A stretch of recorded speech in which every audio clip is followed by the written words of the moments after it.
bibisitahin natin yung mga mais niya. Kasi dito siya nagtatanim ng mga mais.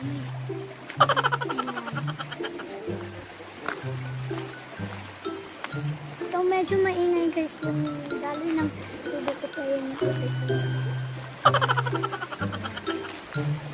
Yan siya guys. Pumupunta siya rin sa malayo. Hindi ko ba alam kung anong Tagalog ng guys. Ayan, kung bali makikita nyo, may maliliit sa saging dito guys.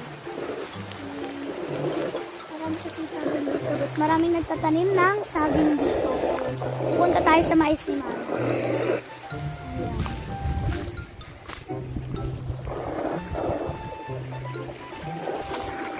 So, dahan-dahan guys. Kasi alak din naman ko. Ang dahan. Mas matataas na yung mais guys. Ayan na siya oh. Ayan. Medyo mabubunga na siya. Kabila kasi walang daanan dito. Pumunta tayo kay Mami. Yung iba guys, ano, maliliit pang mais. Iba naman matataas na. Parang kumangkay yung maliit pa lang.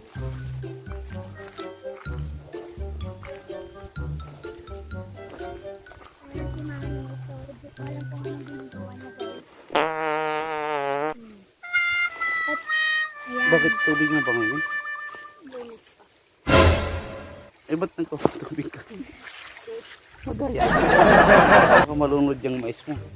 Ayan guys. So, malapit lang kasi dito sa bundok yung buko namin. Kasi liblem na lugar dito guys.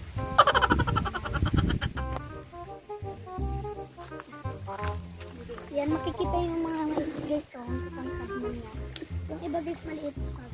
Kasi parang... Ayan siya. Tulad dito, mais ang tinatanim.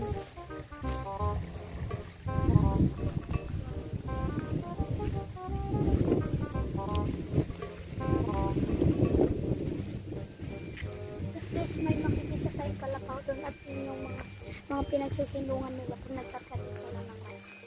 Kaya nagkakabono. Punta tayo dito banda. Ayan, makikita yung mga mais dito banda guys, matangkad na.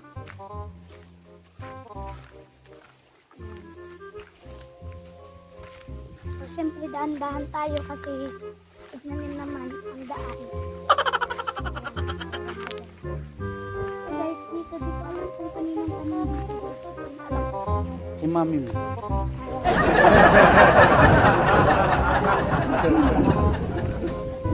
Tatatay sa ibang tanim. Hanggang doon yung kay mami. Hanggang doon. Layo.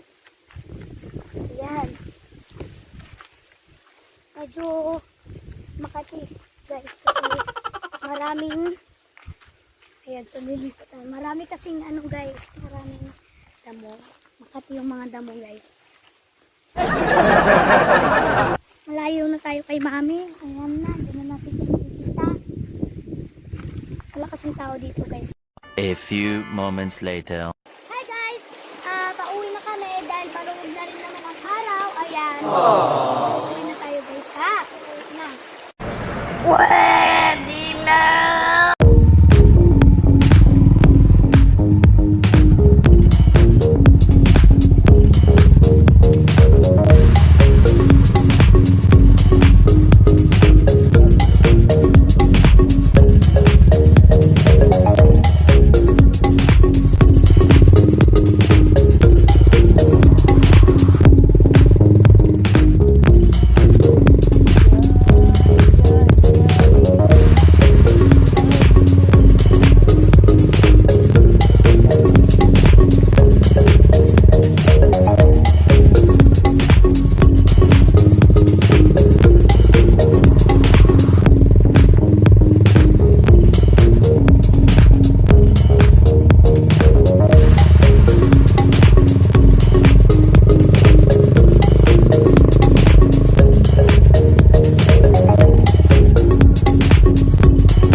Ayan, so nandito na tayo sa bahay. Ayan. Narinig nyo naman tumatahol yung aso namin. Ayan, nandito na tayo sa bahay. Ayan, at nakauwi na rin. Ayan guys, yan lang, paalam!